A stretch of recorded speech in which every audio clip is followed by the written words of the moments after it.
A Ana ficou muito entusiasmada com o espaço do pivô, quando ela veio aqui, por razões óbvias. E falou que, aí me telefonou e falou, vamos fazer uma exposição no pivô. E tinha uma coisa que você falou, acho que eu vou ficar muito confortável em fazer uma exposição com mulheres. E não era uma ideia, não era um critério, não era nada, era um conforto, era um estado de conforto para você. E não tinha definição nenhuma, era só isso. E aí eu pensei na Tânia. Aí eu falei, bom, então tá, então vamos achar a mediação. Aí falei, vai a Tânia. Aí a Tânia sugeriu a Laura. E sugeriu que a gente fechasse em 3. Em vez de continuar a expandir o projeto, que a gente fechasse em 3 e que as 3 dessem conta de observar esse espaço e reagir ao espaço. Então foi basicamente a trajetória. Queria explicar por que do cômodo. Sim, claro. Né? Porque estar trabalhando com mulheres, porque parece até que detestamos o masculino, que não é por aí. Só que eu acho que o trabalho em conjunto com mulheres remete a uma certa aceitação, a uma certa colaboração e não jerarquia, eu sou melhor, você é pior, eu quero isso, que geralmente o homem está acostumado a dar pauta de poder no trabalho. Então, esse que era o lado confortável, que a gente seria uma oportunidade para se conhecer melhor e fazer um trabalho livremente e afetivamente, amorosamente. É aí que está.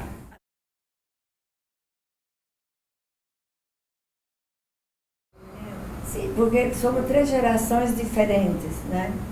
E eu acho que a experiência de nós 3 em relação ao feminino e em relação ao trabalho de arte, quando em grupo, o feminino e o masculino, são experiências muito fortes, ou seja, eu que venho com meus 76 anos nas costas e começando com 16, em que os homens sempre te mandavam fazer actas, né? Você era aquela que dirigia, não eu, porque o meu português é um horror, mas sempre as mulheres estavam secretariando o pensamento dos homens.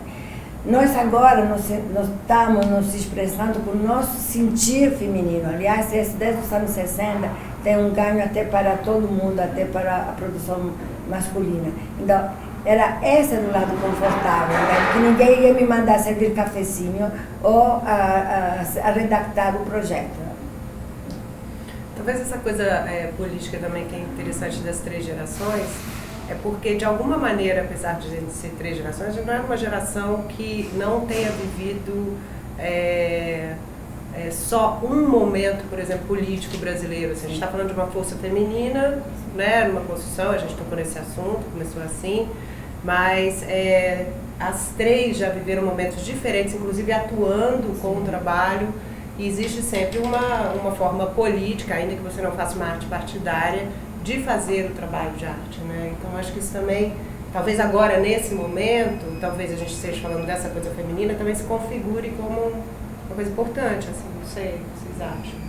E eu acho que também é reforçar as conquistas que as mulheres em todas as profissões têm conquistado nesses últimos 30 anos e inclusive esse fato de sermos 4 mulheres que se entenderam no que seria essa exposição, nesse espaço tão transgressor, tão diferente de expositivo, veio a consolidar essa parte, digamos, a dar mais ênfase ao que seria uma produção de 3 mulheres dentro da produção feminina no geral, né? Você pode fazer uma leitura, se alguém quiser, se alguém perseguir isso, você pode fazer essa exposição, a leitura dessa exposição como uma exposição de mulheres. Mas eu acho que isso não se oferece. Eu acho que tem alguma coisa que está nessa exposição que ela está com... São uns fios meio invisíveis que vão juntando as peças, mas... E que, na verdade, criou essa sintonia que houve, que foi uma sintonia inesperada, poderia não ter ocorrido. Tem um momento político específico, agora a gente falou sobre isso, né, essas 3 gerações. Então, assim, as pessoas tocam nesse assunto, calhou de ter uma quantidade feminina muito grande, todas as discussões de arte, se a arte é feminina, a ação masculina, todas essas coisas estão sempre aí colocadas como forças, né, muito pouco maniqueístas, na verdade, né? A situação é muito mais complexa e mais interessante por isso. É inevitável que a gente não toque e perceba que são 3 mulheres que se juntaram, que tem toda uma força complexa nisso, num lugar que tem um prédio tão específico, uma arquitetura, né, tão simbólica, que é o Copan, e no momento político brasileiro, que acabam de assassinar uma vereadora feminina forte no Rio de Janeiro, que é a Marielle. Então, assim, essas coisas são inevitáveis, você não pode dissociar o momento de uma exposição do que está acontecendo, né, naquele momento e naquele lugar e todos os significados associados.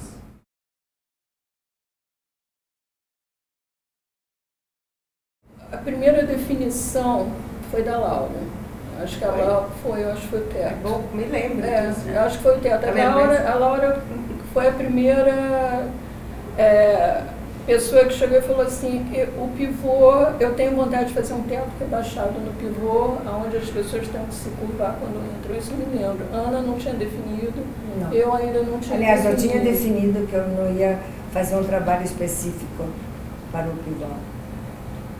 Porque, veja, as relações normais da vida, do cotidiano de cada um e subjetivas, vêm contar nessa relação. E quando nós encontramos, eu ia para o Rio de Janeiro, acho que eu fui 2 vezes para me encontrar com elas, aproveitando o encontro para ir lá. Não me importava muito saber o que elas estariam mostrando, porque sempre havia... e as 2 tinham isso na cabeça, porque as 2 iam construir, as 2 eram construtoras, entende? Eu me sentia um pouco um corpo estranho, porque eu, ao mesmo tempo fascinada da construção do Niemeyer com essa parte de baixo, né? Fantástica. Mas o que me importava era a possibilidade da liberdade que esse espaço e a diretora e a curadora nos estavam dando, e o respeito que eu tinha pelas 2 artistas. Então, eu não estava muito visando se o meu trabalho ia ficar bem com elas, porque eu tinha certeza que iria ficar bem. Então, na verdade, eu fui fazer uma releitura de vários trabalhos de vídeo e de som. E eu não queria colocar o som porque eu tinha medo de incomodar as 2. E a Ana falou, não, você tem que botar o som. E a outra... Incomode, por favor. Incomode, por favor. Não era para criar um sistema didático entre obras que se relacionavam. Isso foi acontecendo. A Ana ali me falou de um tal de um fio. A gente foi se encontrando. Talvez a primeira vez a Ana tinha uma ideia, a Ana Maria tinha uma ideia, na segunda vez já era outra ideia. Eu já não ficava nem mais tão assim atenta nos detalhes, deixava...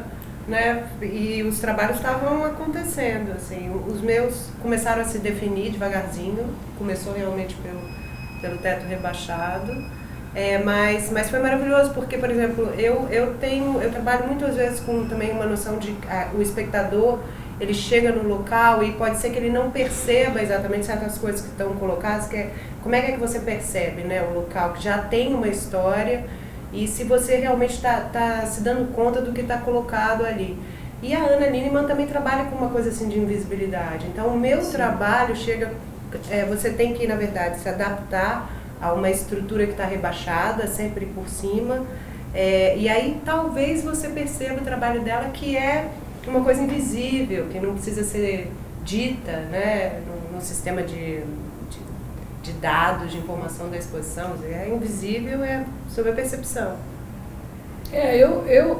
Quando a Laura veio com a ideia do teto rebaixado, a história é que eu acho que eu, pensando naquele teto, eu me curvei tantas vezes que eu comecei a achar que eu tinha que trabalhar numa situação que na entrada daquele teto você pudesse ter uma situação de um resto de chão inteiro, que aquilo chamava para um resto de chão. Aí eu fiz o primeiro trabalho. E, ao mesmo tempo, na saída do teto rebaixado, quando você se ergue, você tem uma frontalidade, e que essa frontalidade também devia existir como um movimento de corpo mesmo. E essas foram as duas situações que me moveram imediatamente para fazer as duas primeiras peças.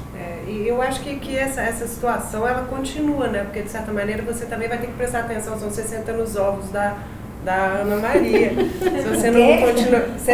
Se você não prestar atenção, você senta nos ovos que estão nas cadeiras, né? Você continua assim meio que catando, meio perdida. E essa arquitetura do Copan, ela é interessante porque eu acho que essa coisa das linhas invisíveis, ela também foi um jeito que a gente foi se encontrando, né? Agora, tem uma coisa que a mim me interessou do trabalho de vocês, e cada vez que eu entro aqui me interessa cada vez mais, porque é muito incrível, quando você vê uma obra que te toca, é como se você tivesse feito, né? Você se apropria, você é dona daquela obra, você realizou.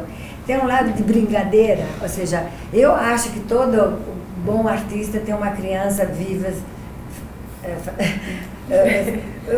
estimulando a obra, mas eu vendo o trabalho da Ana e vendo o teu trabalho, sabe, eu sinto que há um trabalho de uma criança inteligente aprontando, entende? Eu acho isso genial, porque eu sempre acreditei que essa criança que todos nós temos que alimentá-la, porque é a grande fonte, né? E eu vejo, porque quando ela diz abaixando, você vê girar os interruptores, é tudo uma brincadeira, séria, seríssima, mas eu acho que é a parte mais divertida, porque não é que desrespeituosa, não estou achando a palavra mais correta para... Ela tira um sarro, tá? É um jogo, é uma brincadeira. E isso eu acho maravilhoso. Mas você sabe, tem uma coisa de quase que um sistema, porque na verdade eu acho que esses trabalhos eles têm uma vontade de ensinar um mau comportamento. É verdade. Pois é. É verdade. Não somos boas moças. Não somos boas moças. É revolucionário. Quando você, em geral, as pessoas a maioria onde estamos falando disso, do público, não tem capacidade de fazer metáfora, de brincar com as obras de arte, que querem tudo muito masticado, tudo muito lógico, mas tem que fazer um esforço, perguntar o que essas senhoras estão querendo, entende?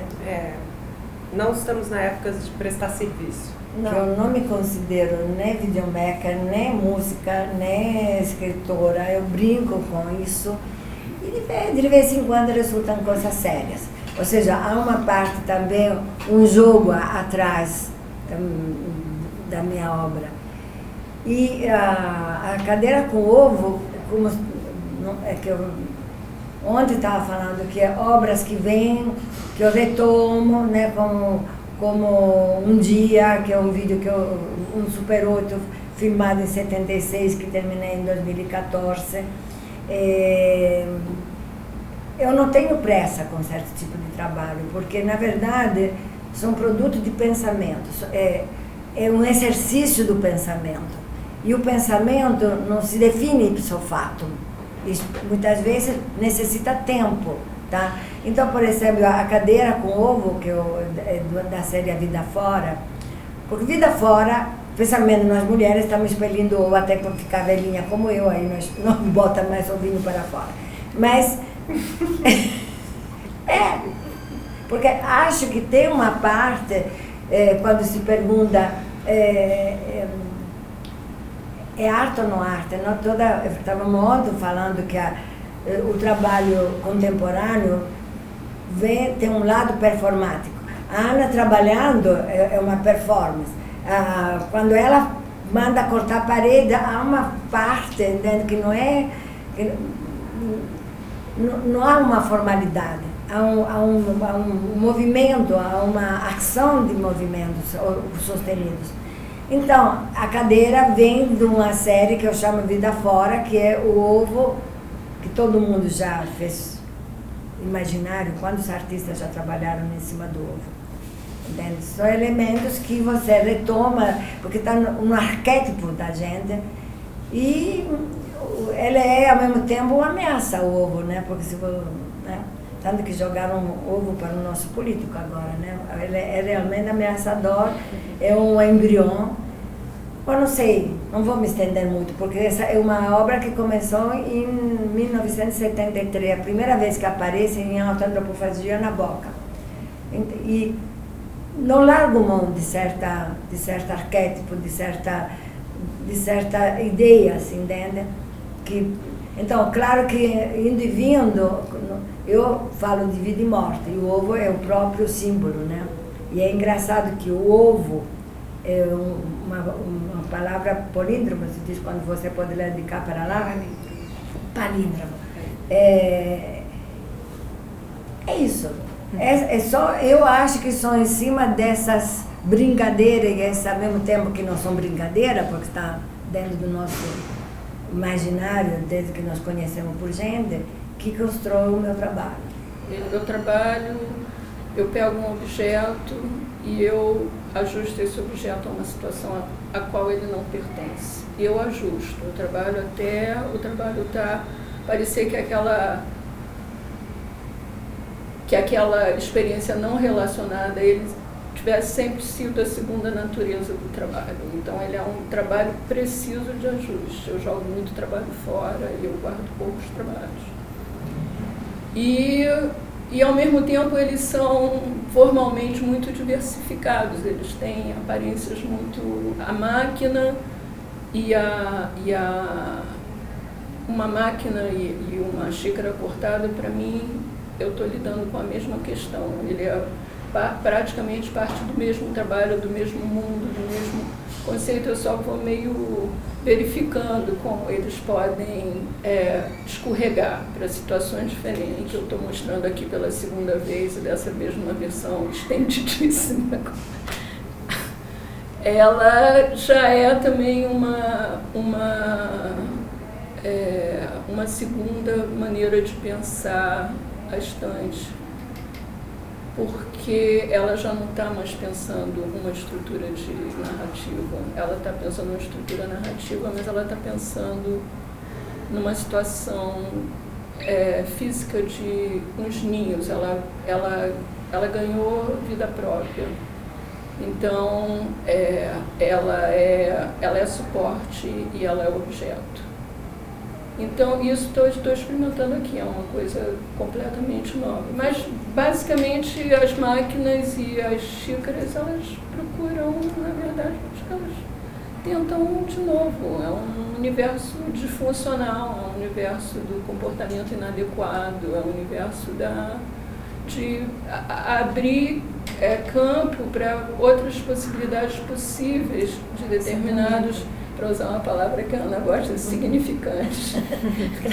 Mas isso que você diz que os objetos são inadequados para a realidade, ao mesmo tempo você faz eles inadequados, porque você acha isso incrível, porque você o transforma, né? Eu gosto, eu acho que isso é uma situação que eu acho que é um ponto de identificação com a maneira como eu vejo o mundo. Mas esse eu acho que é o lado importante da mensagem que o teu trabalho dá. Claro que algumas pessoas não veem, mas enfim, o que está mais aguçado vão perceber. E eu gosto de ver isso como um aspecto político. Mas ela é. Talvez estou até pegando um gancho essa coisa do inadequado, porque uma das minhas obras chama Quarto Incapacitado. Bom, para aqui, para essa exposição, né, tem duas coisas assim. Primeiro que eu rebaixei o teto a 1,60, que é logo da entrada do hall, que é o lugar onde você chega, no local, no normal, né, de caminhar. Quando você visita o pivô. Então, tem duas coisas. Tem a pessoa que já conhece o pivô e vai falar assim, tem alguma coisa errada aqui, né? Então, é incapacitado, é inadequado, e também errado, tem alguma coisa errada, porque não tem mais aquelas janelas, a luz mudou, tem um teto rebaixado. Você você então entra naquele lugar e você é obrigado a se curvar, porque tem esse volume, né, colocado, que parece que pesa, algo que tá vindo de cima, né? A gente tem um prédio aqui muito simbólico, com uma história. E aí então você caminha e vai encontrando também outras coisas inadequadas, tá? Ali o negócio já estava inadequado, porque a 1,60 não é padrão, né? Claro. Para um conforto, para o espectador confortável. Uma cadeira inadequada com... Então você atravessa isso, inclusive não tem luz, né, direito, quer dizer, não tem um espaço totalmente com as coisas, você possa ver todas as definições, né, a luz está mais baixa, e aí você entra na exposição e tem também algo que também vem de cima, que é esse outro trabalho, que é um volume muito da história da arte, assim, um retângulo ou um quadrado, né, sempre tem muito isso, esse é um retângulo, um volume que sai de cima e tem uma fenda que você, a uma determinada situação, você vê que tem pessoas ali, você vai perceber que tem pessoas trabalhando e, na verdade, de certa forma, um puxadinho do escritório normal do pivô, porque tem pessoas que trabalham no pivô, a equipe curatorial, uma parte da equipe curatorial está trabalhando ali. E aí, então estão nas suas mesas. O espectador, ele vê um plano, vê um volume, vê um plano, vê uma fenda, e ele vai chegar de longe, é como se fosse assim um filme que deu defeito também, tem alguma coisa também inadequada, incapacitada, em erro, né? Que você só vê parte dos pés. Eu sempre trabalho com, assim, é uma característica do meu trabalho, a questão do vivente, né? Dos seres vivos, né? Fazendo parte.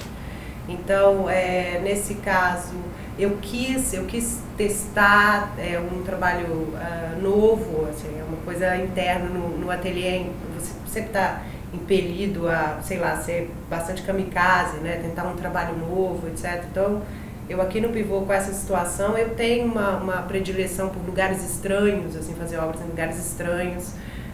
O Pivô, ainda bem que ele não é o espaço mais neutro, né, de exposição de arte, e então para mim ter feito dois trabalhos novos foi assim uma coisa incrível, uma experiência incrível. Então eu cheguei aqui e isso tudo tem também a forma como você define essa extensão dessa fenda, porque essa fenda ela é oferecida, mas ela também não oferece toda a imagem que está ali dentro. Então o espectador também, além dele ter esse erro, etc., ele também tem um dado que eu acho muito interessante a gente dar essa característica para o espectador, que é quando ele também é intruso, sabe? Quando ele, por exemplo, chega e olha o lugar e ele vai perscrutar, assim, dar uma olhada, mas o que é aquilo? Então as pessoas estão ali normalmente trabalhando. Então tem um desconforto, tem uma linha ali, de repente, que se dá, que é um desconforto, que já estava dado antes, no erro, na incapacidade, no inadequado. Mas tem a generosidade de você permitir que ele complete com a imaginação dele. Exato.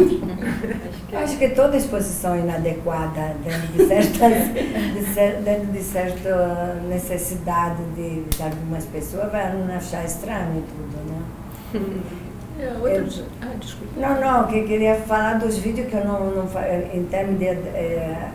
ou seja, você força o espectador a trabalhar, pelo menos eu, a trabalhar com o ovo, se é um símbolo, mas nos vídeos, na verdade, é um alfabeto de signos. Tirando um ou dois vídeos que tem uma historinha que vai, né? São todos, você poderia mostrar da frente para trás, de trás para adiante, ou do meio para a esquerda, para a direita, porque não são lineares. Então são de múltiplas leituras, porque você vai, esse alfabeto de signo vai te estimulando, botar uma palavra, a vários significados, não a um, entende? Então, também não é confortável, porque o espectador tem que estar pensando, bom, então, o que eu vi, na verdade, o que ela queria dizer com esses vídeos, tá? e a pretensão de escrever, sem querer ser escritora, eu tenho 2 trabalhos escritos. Um é A Deriva, que é minha filha que fala naquela mesa, a Verônica tem uma voz linda e eu com esse sotaque, é terrível. E o outro eu botei escrito, que é um poema Eu Sou Eu, que eu gosto porque quando eu escrevi eu estava tão tocada com a questão da Síria, tá? E que vai aparecer, aliás, não sei se vocês duas, a curadora e... Eu mandei escrito, aparece num vídeo. Mas me calhou, uma vez misturo português com várias outras. Veio na minha mão uma frase do poema do Eliot, que eu que teria... Bom, eu sou dona de várias obras de outros artistas. Eu adoraria ter escrito aquele poema dele, e que, de certa maneira, remetia ao Deriva. Tá? E só que o Eliot foi no início do 1900, não é verdade? Aí eu entrei na internet, porque eu que detesto a internet, mas ela faz um serviço incrível, e fui conhecer o Eliot que não conhecia. Então, primeiro pensei em utilizar a Terra Devastada, porque obviamente remete ao que está acontecendo no mundo, o Brasil, a esse homem que está traindo a sua humanidade. Né? Nós estamos traindo a nossa humanidade. E optei por Os Homens Ocos e coloquei na linha do horizonte, porque a linha do horizonte é todo um imaginário que está sempre presente, né? Nos poemas, enfim. A linha como a linha de costura, a linha... Né? Eu tenho um escrito que eu digo que eu estou na linha como um ovo pendurado na linha do horizonte. Então, há a questão que se repetem certas ideia do imaginário. E aí falei para você e para a Tânia que eu ia utilizar o poema e lá está, na linha do horizonte de Eliot, Os Homens Ocos.